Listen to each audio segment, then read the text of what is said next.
Good morning. Hey, let me lay a sentence on you and you tell me if this sounds familiar. It goes something like this. I want to work on the business instead of in it. Huh? Anybody? Yes. Yes, of course, as a shop owner, you want to work on it, not in it. I hear this all the time. We hear it in training sessions. You hear it from your shop owner peers. Yes, of course. So we help you implement strategies towards that end. Here's the problem. The purest form of that idea will get you into trouble because you will inevitably then create a scenario where you have to work in it instead of on it. I want to give you some simple tools that can help you manage through the pitfalls of that idea and keep you in balance between those two worlds of in it and on it so that you can eventually get exactly what it is that you want. All right. Let's first start out with a definition of what it means to work in a business and on it by Brent Ozar. He is a Microsoft IT specialist and consultant. He says working in your business means being a revenue-producing, product-fulfilling member of the team. Makes a ton of sense. I love it.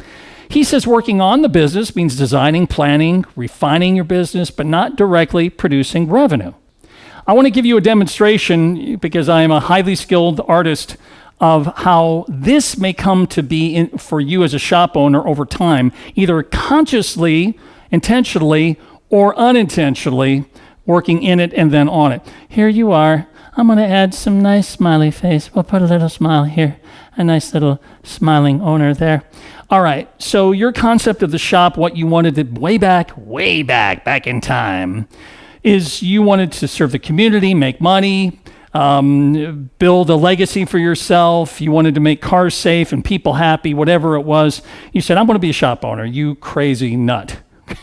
So you said, if I'm going to be a shop owner, got to have a shop. So you went out and bought one or built one. There's the first layer around you. Again, you're at the center of this whole crazy idea, right? So next you say, I've got my shop. I tell you what, I need equipment. So I'm going to do this with a poorly drawn circle. I'm going to go fill it up with the latest and greatest equipment and tools, right? And then you said, well, I got to have people to use those there tools. So you go hire a bunch of people, service advisors, technicians, admin, the whole spiel. And then you say, okay, I've got these things in place. Now I want to tell the world about my auto repair shop. So marketing is this next layer. And around it goes, okay, that relative, fairly familiar. There's other things in there, other circles. Over time, you go from working in it in the center to on it at the periphery of the business. So often business owners are drawn away from why they were there in the first place. This is like trying to fly an airplane from the wing. It just doesn't. No, it's bad. It's bad for business. Bad for the airplane. Things don't turn out well. I want to give you some tools based upon my own experience with my own business, the Biosphere. I started 15 years ago. And I wanted to help people get better at customer service. I wanted to fuse the idea of marketing with customer service. Live up to the promise of your marketing was one of the first ideas I came up with for the Biosphere. Over time, I built it. I built the word tracks for scripting. I evolved it into the service industry and auto repair shops and learned so much about it. What I found is that as long as my fingerprints were on everything, things would run pretty darn well. But the minute I stepped away, intentionally or otherwise, and started to work on the periphery, this here thing, that's what got me into trouble. And now that's on me. I didn't have strong enough processes in place, whatever it is, but as long as I'm in both worlds, as long as I understand both, and as long as I manage both, then the company will always be highly successful because it's all about the vision that I had back at the beginning, and it was really a smart idea. Help companies live up to the promise of their marketing. So here are some simple things that you can do to work in it while you're also working on it. First, answer some calls every week. Look, don't be scared of this thing. There's a phone thing. You may be the worst on the phone inside the shop. Make that okay. Yeah, but don't sit back and just allow it. Find a script, any script, our script, somebody's script. Ask your service advisors to help you with the word tracks when you answer the phone.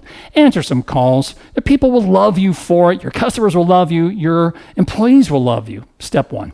Second, work on some cars every week. Get in there and get your hands dirty and greased up and all that good stuff. I mean, so many of you come from wrenching. That's what got you precipitated the jump into owning your own shop. Go work on cars. I'm not saying a constant diet of you working on all the cars. Listen, if you're answering all the calls and working on all the cars, that's bad for everyone. But jump in and do it, right? The technicians will love you for it, but you're not in there to judge what they're doing. You need their help. Ask for it, right? Hey, I want to make sure I'm doing this correctly.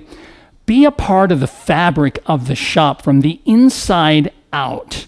Do it on occasion. You'll love it, and your employees will absolutely love you for it. And last, trust but verify everything else. Okay, so that means policies, process, procedures in place, accountability, all along the pathway. Trust but verify, as Ronald Reagan once said. This is an extremely powerful and valuable tool for building teamwork, leadership. It also allows you then to step away from working in it with greater confidence and then step back into it to show everybody, hey, this was my idea from the beginning. I've got the most skin in all of this, and I'm part of everything that you're working on. All right? Roll up your sleeves, get your hands dirty, answer some calls, work on some cars. Your employees will love it. You'll build camaraderie, greater communication, culture. It's wonderfully collaborative. And as the great poet Kid Rock once said, you work on it for good, you work in it for fun. Now get in the pit and try to lead someone!